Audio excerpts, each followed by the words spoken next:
I went to get a pimple checked out, and somehow I ended up booking an appointment with my ex-boyfriend. Honestly, getting a zit looked at shouldn't be an issue, but this damn thing is growing down there. Who the hell knew Ethan would suddenly end up becoming a gynecologist? I didn't have time to overthink it. Ethan had already snapped on a pair of disposable latex gloves, his voice cold enough to freeze hell over. What's the problem? I couldn't help but steal a glance at him. How the hell does he look even hotter with a mask on? I shrank my shoulders, too terrified to look again, my throat dry as sandpaper. I have a bump down there. Ethan seemed completely unfazed, like he saw coochies for breakfast. Pants off, get on the table, lie back. I have crippling social anxiety. I didn't have the guts to pull a I want a female doctor tantrum or run out and re-register. I was terrified he'd call me a narcissist or something. So I stiffly climbed onto the exam table and spread my legs. He walked over with a flashlight, his eyes devoid of any emotion. Symptoms? Itches, hurts. I gripped the bedsheet, barely able to breathe. Just then, a voice came from the hallway. Dr. Carter, you in there? I panicked. It felt like I was being caught cheating. My legs slammed shut instinctively. My thighs instantly clamped around Ethan's head like a vice. Clatter. The flashlight hit the floor. Swish. The curtain was ripped open. The nurse who walked in saw the scene, and her eyes almost popped out of her skull. My body went rigid. Oh, sorry, my bad. The nurse turned and sprinted away. The room was dead silent. I lay there, frozen like a corpse. Ethan pried my legs apart, looking like he was suppressing the urge to murder me. Chloe, you are still absolutely fucking unbelievable. I was stiff, harder than a 300-year-old zombie. But inside, my brain was screaming, just cremate me now. I want a factory reset on my life. The air was silent for a long time. I thought Ethan was going to slap me, but he didn't. Acting like nothing had happened, he picked up his tools, sat back in his chair, and started typing on the computer.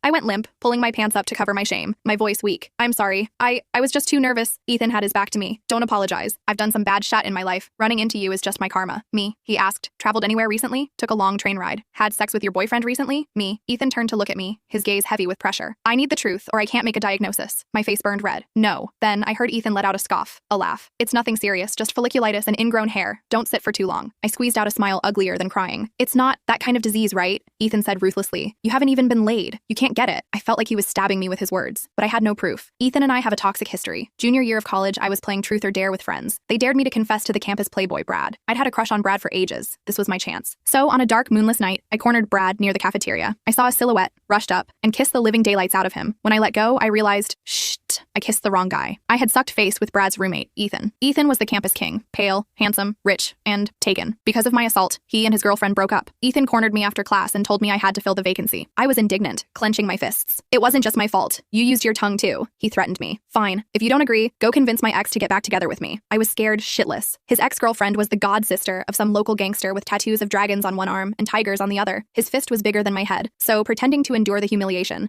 I started a love-hate relationship with him. But come on, who wouldn't fall for a guy that hot? I gradually fell deep. On graduation day, Ethan said he wanted me to meet his mother. I dressed up, wanting to make a good impression. His mom was beautiful. She smiled and said, I hear my son talk about you often. He says you pay for everything with scholarships and part-time jobs. I really like a girl who can endure hardship. Then she, accidentally, dropped a photo. I picked it up.